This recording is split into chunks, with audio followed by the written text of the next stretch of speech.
mother's 90th birthday. I just have a couple of things. Normally when you get an expression of spring chicken, it's usually somebody saying, well, she ain't no spring chicken, because the person doesn't have much energy to do a whole hell of a lot, meaning an old timer. Someone who's been around a while, you don't really expect too much from her.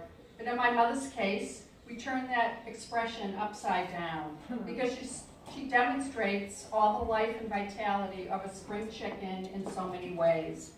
First of all, she loves going out. She loves seeing family and friends, and especially when that involves going out to eat. And she just loves her desserts. On my last visit, I remember one time I was here, we went to 3G's and Reuben's. We ordered these giant bowls of matzo ball soup. She always gets the matzo ball on the side, so she can have more soup. No ice. And then we get our half and corned beef sandwich. It's always a tradition when I come here. We also go to Mr. Chen's for the early bird special, because we always have leftovers. And skip dessert? Never. When she visited me, we went to Grassfields up in the Waltham, Massachusetts area, and as stuffed as we were, my spring chicken mom had plenty of room for the brownie hot fudge sundae, which was calling her name. A second demonstration of her spring chicken behavior includes her passion for fashion. Hip and stylish Chico's is her favorite store, especially the one on Atlantic Ave, where she preens her feathers in amazement in outfits that she never, ever thought she would wear. Yeah, I know. We know where all of them are around here. We ended up on one shopping spree at the Loft, and we bought mother and daughter matching sweaters, plucked off the rack for $10. We're always looking for a bargain. A third testimony to her get-up and go is her love of travel. Last summer, we took a cruise to Alaska on my birthday. We laughed when Mom asked if the lobsters we were eating in Alaska were Maine lobsters. We told her yes, they swam over, specifically for her. She stayed up for all the shows, and she was already planning her next vacation before we even got off the ship. My mother's huge appetite for life makes us forget her age as we wonder what her next great adventures will be. So again, happy birthday, happy 90th birthday.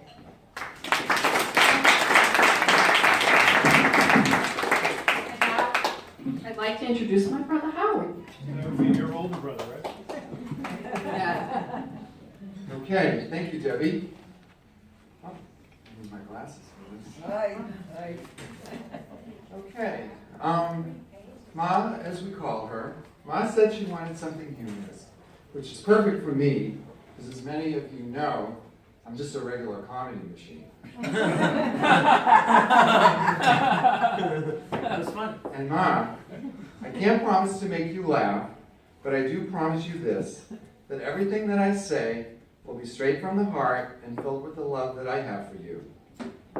You know, people often ask about my memories of being your son.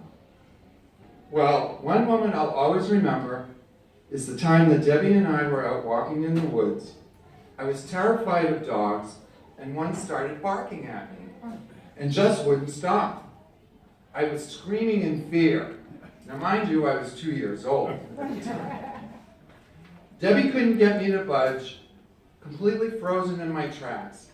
So she went to get Mom, who came and slapped me in the face to jolt me back to my senses. Ma, your tough love worked. Today I can proudly say I have a dog of my own. He's a 4-month-old puppy who is 6 inches tall, and I'm not afraid of it.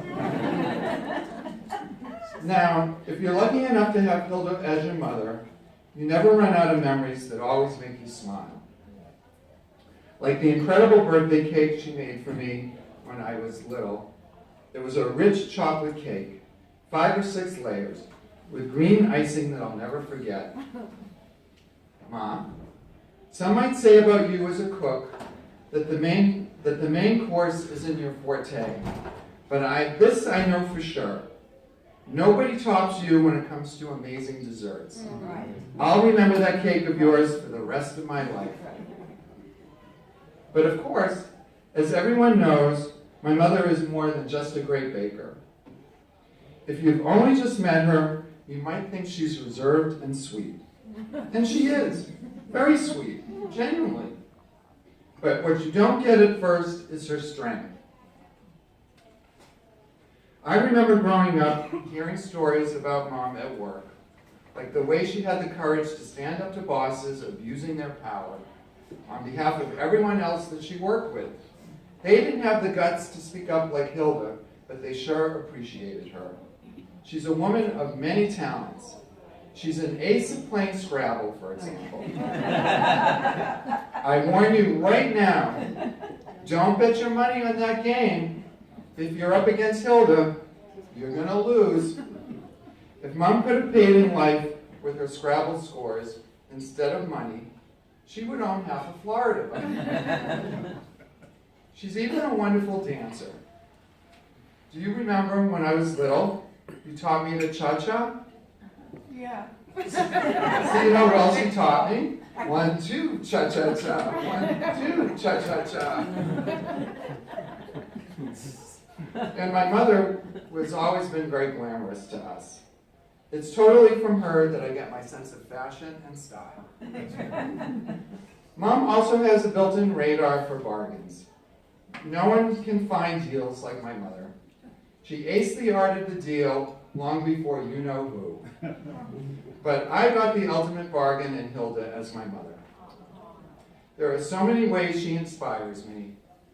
It's from my mom that I learned about self-reliance, honesty, curiosity, and certainly being open to accepting, respecting, and appreciating the diversity all around us. What especially inspires me is the positive way my mother deals with life. She's got the biggest and kindest heart. She's a loving mother that I have always been able to count on every day of my life. Ma, I'm looking at you directly right now, and I want you to know beyond any doubt, I'm proud of you, I love you, happy birthday, thank you.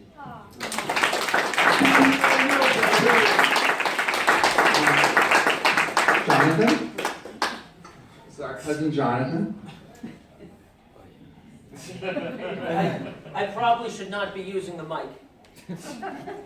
So, Hilda is my grandmother's sister, and they had a very intimate living situation growing up. Hilda actually lived on the top floor of a 2-decker, and my grandmother lived on the bottom floor. And that proximity really inspired an incredibly close relationship with me and my great aunt that was more akin to a grandparent type of relationship. We'd spend 2 months every summer in Massachusetts, my mom and my siblings and I, and when we'd be downstairs, we'd be with my grandmother, and then I'd go upstairs every day and would be with Hilda and Joe. My earliest memories of Hilda are probably not some of Hilda's fondest memories. Hilda was got hit by a car in 1987 and had a horrific leg fracture and had a cast for months. And my earliest memories of Hilda was playing with her cast. It was like covering her entire leg. The biggest cast you've ever seen back in those days. And so it wasn't some of Hilda's greatest memories, but those were the first memories I had of Hilda was helping her. Hilda was so kind to me. She'd let me unstrap her cast and strap it on every morning and unstrap it at night. And she knew as a 5-year-old I would derive, remember those days? I sure do. She knew that I would, as a 5-year-old, would derive a lot of enjoyment from that. But Hilda's leg recovered, and her psyche was never affected. She was always in good spirits for the entire lifetime I've known her. She's an amazing woman, and as I grew older, I was able to develop the intellectual capabilities to compete with Hilda at Scrabble. She used to destroy me when I was 8, 9, 10 years old. I mean, we're talking 150-point victory margins on Hilda's side. And then over the years, I started building my vocabulary. And I remember the first time I beat Hilda, and I must have Okay, like, I do know the exact date. I had so much joy because Hilda, as Howard said, is the queen of Scrabble. She just has a wonderful vocab, and some of the greatest memories of my childhood were upstairs in Hilda's house, playing Scrabble and eating sherbet. Hilda and Joe never ate ice cream. It was always sherbet. And in fact, I have never had sherbet except with Hilda, ever in my life. Sherbet, whatever. That's the Bostonian. Yes. Bostonian pronunciation. One of the things that was so great about Hilda and Joe when we were growing up is that they treated us as equals. Hilda and Joe, for those of you who don't know, I'm sure most of you know, were incredibly avid bowlers. Twice a week they go, and it was social hour for them, but Hilda was a hell of a bowler and would destroy me. And Robert got some of Hilda's genes and became a high school bowler himself, following in her footsteps. But I digress. Growing up, Hilda and Joe used to take me and my sister to bowl with them as though we were like their contemporaries. And my sister and I would be the youngest people in the group by 60 years. And they, some people are, feel bad about taking their grandkids along when it's all people their age. No, Hilda and Joe were always proud to bring us along and show us off as their kin. And I never forget, how kindly she treated us.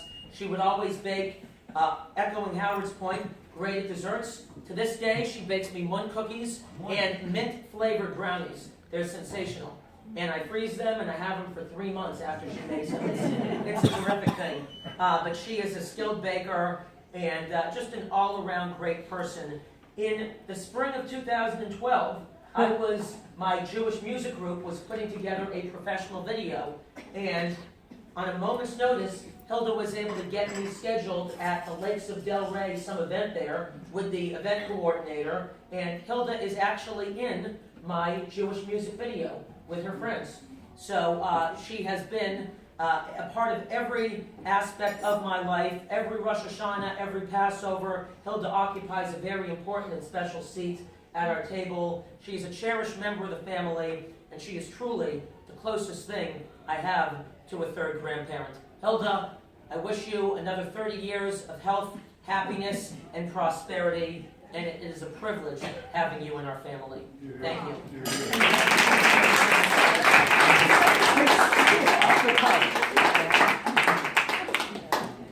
I don't know if there's anyone else that would like to come up and say anything. You're more than welcome.